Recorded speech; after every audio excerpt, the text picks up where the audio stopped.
mentiu bapu Wap keporban pau pertei Jingi de pingalambu Nganam keporban day Kum hai jing pos niu Yang aku piwan kesiu Andang ala kendin Bleng adon wi briu Pi day ma pi batin Jing kang arnud jongan Haringkan gedul babriu Piwan ban bu jaka Halamar wei laji snow ngakun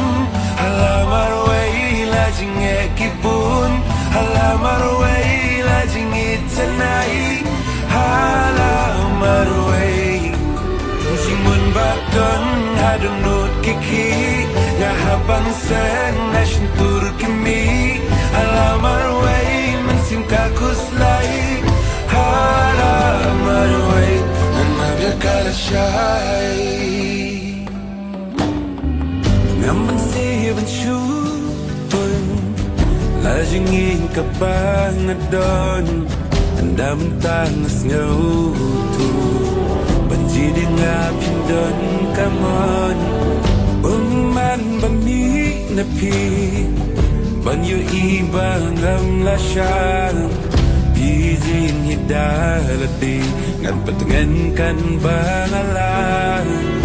Halamar wei laji snow ngakun Halamar wei laji ngekipun Halamar wei laji ngitsanai Halamar wei Jimun bakon hadunut kiki Ngahapan sen nashin turkimi Halamar wei mensim kakus lai Halamar wei Nanabya kalashai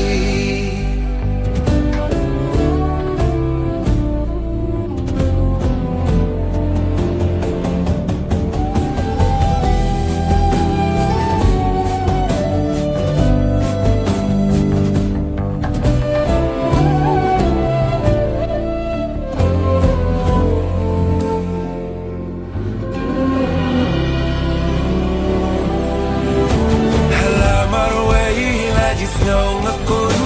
Halamar wei laji ngekipun Halamar wei laji ngitsanai Halamar wei Jimun bakon hadunut kiki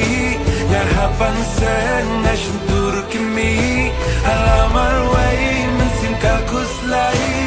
Halamar wei Nanabya kalashai